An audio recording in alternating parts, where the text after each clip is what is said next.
नमस्कार बंधुरा सकले केमन आছেন আপনাদের সকলকে স্বাগত জানাই ফ্লো উইথ অঙ্কিতার একটি নতুন ব্লগে। আজকের দিনটা শুরু করলাম ডাবের জল দিয়ে। তবে এদেশে আবার এই রঙের ডাবটাই বেশি পাওয়া যায়। 4 দিরহাম মতো দাম নিয়েছে, মানে 97 টাকা করে। তবে দেখছি অনেকটা জল, দুটো গ্লাস পুরো ভর্তি হয়ে গেল। দাঁড়ান চটপট জলটা শেষ করে নি। বসালাম সকালে জল খাবারটা। একটু ম্যাগি বানাচ্ছি, তবে ওই চাউমিনের মতো করে। একটু গাজর, একটু পেঁয়াজ আর একটু ডিম আর গোলমরিচের গুঁড়ো দিয়ে সামান্য তেল দিয়ে ডিমটাকে ঝুড়ো করে নিচ্ছি ভালো করে। এরপর সামান্য তেলে পেঁয়াজটা দিয়ে একটু নাড়াচাড়া করে নিচ্ছি আর তারপরে দিয়ে দিচ্ছি কুচিয়ে রাখা গাজরটা। যতক্ষণ না গাজরটা নরম হচ্ছে একটু ভালো করে নাড়াচাড়া করে নিচ্ছি আর তারপরে ম্যাগির মশলাগুলো মিশিয়ে দিচ্ছি।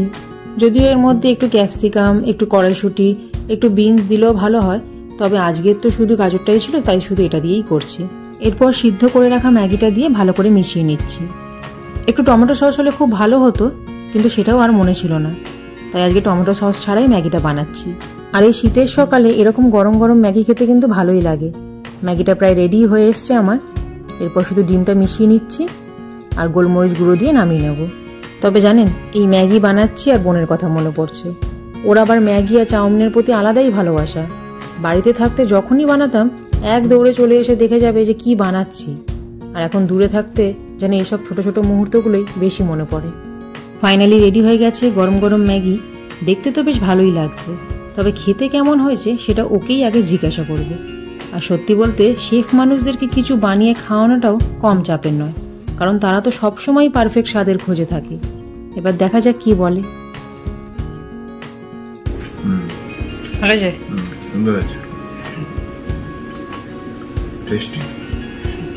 যাক বাবা, শুনেও শান্তি লাগলো, আর এরকম একটা কমপ্লিমেন্ট পেলে মনটাও ভালো হয়ে যায়।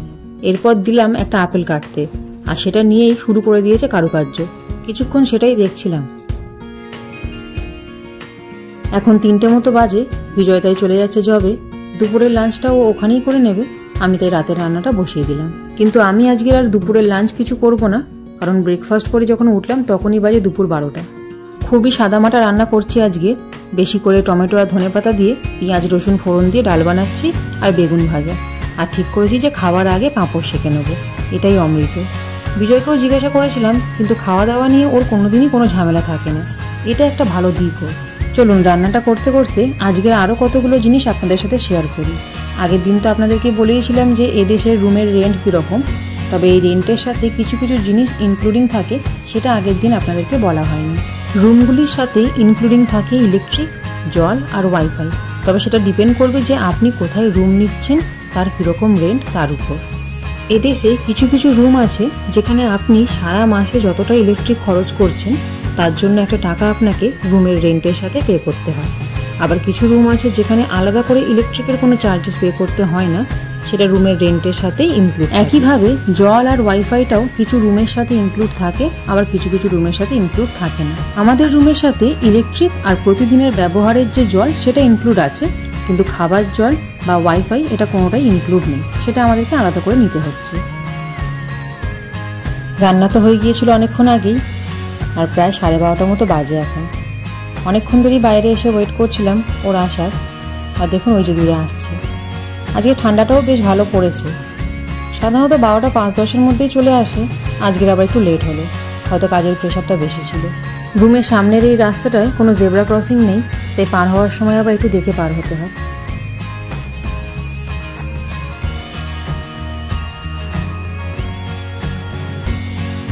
গরম গরম ভাত, ডাল, বেগুন ভাজা, পাঁপড় পোড়া আর স্যালাড। আজকে রাতের আমাদের এটাই মেনু। চটপট খেয়ে নিই, কারণ ভাবছি এবার দুজনে মিলে একটু হাঁটতে বেরোবো। বেরিয়ে পড়েছি দুজনে। রুমের সামনের এই রোডটা ধরে সোজা হেঁটে যাব। আসলে কি বলুন তো, রাতের খাবারের টাইমিংটাও চেঞ্জ হয়ে গেছে, তাই খাবার পর একটু হাঁটাচলা করা শরীরের পক্ষে ভালো, আর তার সাথে সাথেই রাতের শহরটাকেও দেখা হয়ে যাবে। রাস্তাটা ক্রস করে যেতে হবে ওই ফুটে। দাঁড়ান, তার আগে একটা জিনিস আপনাদেরকে দেখাই।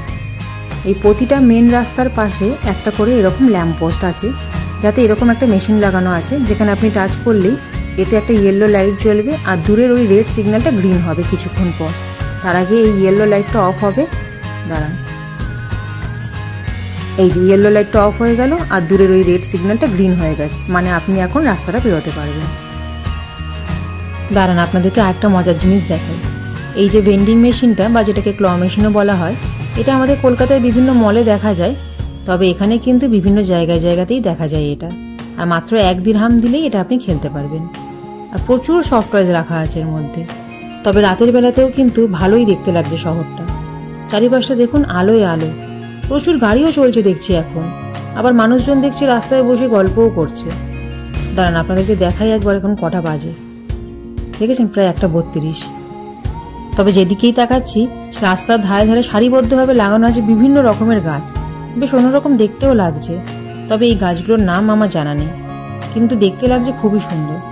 আর একটা জিনিস খেয়াল করলাম, যারা ধরুন এই গাছ বা ঘাসগুলিকে পরিচর্যা করেন তারা দেখছে এই রাতেই গাছগুলিতে জল দিচ্ছে, কারণ সকালবেলা তো প্রচণ্ড গরম থাকে ওই জন্য।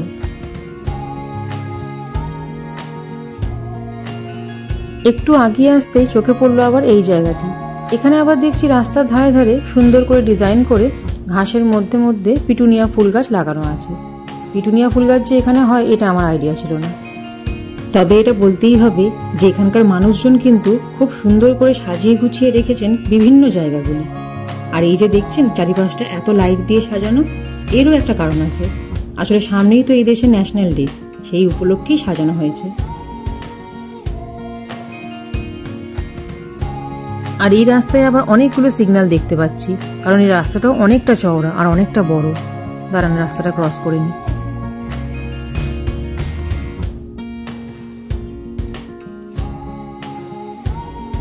এদিকটায় আসতেই দেখতে পেলাম এখানকার মানুষজনের একটি ধর্মীয় স্থান, যা চারপাশটা কিন্তু ওনারা খুব সুন্দর করে সাজিয়ে রেখেছে।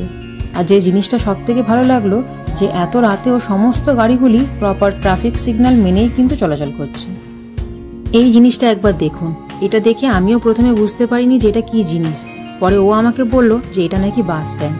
দাঁড়ান একবার আপনাদেরকে সামনে নিয়ে গিয়ে দেখাই। যদিও প্রথমে আমিও দেখে একটু অবাকই হয়েছিলাম যে এটা আবার কি ধরনের বাস স্ট্যান্ড, পরে ও আমাকে বলল যে এটা পুরোটাই এসি লাগানো আছে। আসলে দিনের বেলা তো এখানে প্রচণ্ড গরম পড়ে, তাই যাতে মানুষজনের কষ্ট না হয় তাই জন্য এরকম ব্যবস্থা করা। হাঁটতে হাঁটতে আমরা অনেকটাই দূরে চলে এসেছি, এখন বাজে প্রায় 2:15। তবে চারপাশটা দেখে কিন্তু মনে হচ্ছে না যে এতটা রাত হয়েছে। আর এদিকটাও দেখুন কি সুন্দর করে সাজানো রাস্তাগুলো।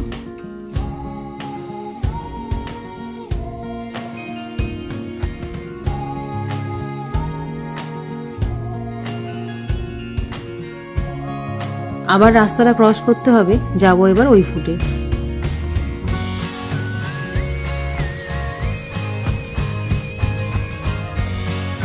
আর ওই যে দেখছেন দূরে লেখা আছে 80, মানে এই রাস্তা দিয়ে যে সমস্ত গাড়িগুলি যাবে তাদের স্পিড লিমিট থাকবে 80।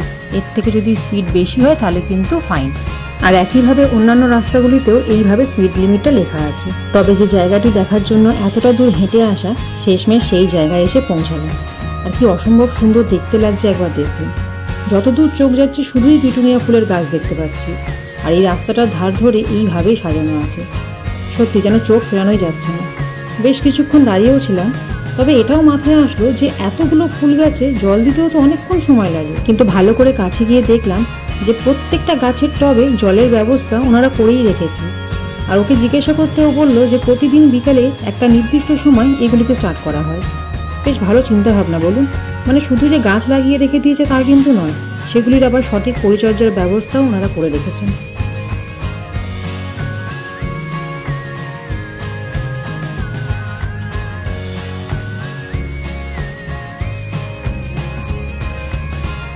এখানে আবার সারিবদ্ধভাবে লাগানো আছে খেজুরের গাছগুলি।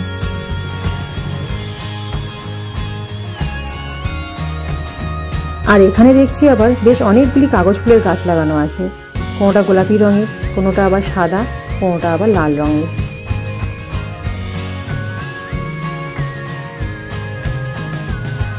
এখানে আবার অনেকগুলো ক্যাকটাস একসাথে, যদিও এই গাছগুলি এখানে দেখতে পাওয়াটা স্বাভাবিক, কিন্তু তাই বলে যে গাঁদা ফুলের গাছও এখানে দেখতে পাবো সেটা কিন্তু ভাবিনি।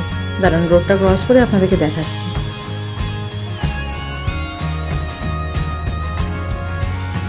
এই পাশটায় আছে দেখছি হলুদ রঙের গাঁদা ফুল গাছগুলি, আর প্রচুর ফুল ফুটেছে দেখছি, আর বেশ বড় ফুলগুলো। আর এই পাশটায় আছে কমলা রঙের গাঁদা ফুল গাছগুলি। এখানেও দেখছি প্রচুর ফুল ফুটেছে। আর এই যে মাঝখানে পাইপগুলো বসানো আছে, তার মানে এখানেও কিন্তু জলের ব্যবস্থা ওনারা করে রেখেছেন। মোটামুটি যা দেখছি সমস্ত ফাঁকা জায়গাগুলিতেই ওনারা কিছু না কিছু গাছ কিন্তু লাগিয়ে রেখেছে। এখানেও একটা কিছু গাছ লাগানো আছে, যদিও দেখতে অনেকটা ঝাউ গাছের মতো লাগছে, তবে এটা ঝাউ গাছ নয়। আর এবারে দেখুন এই জিনিসটা, এই যে দেখতে পাচ্ছেন এই রাস্তাটার মধ্যে সাইকেলের একটা চিহ্ন করা আছে, মানে যত স্কুটার বলুন বা সাইকেল বলুন ওনারা যাতায়াতের জন্য কিন্তু এই রাস্তাটাই ব্যবহার করবেন।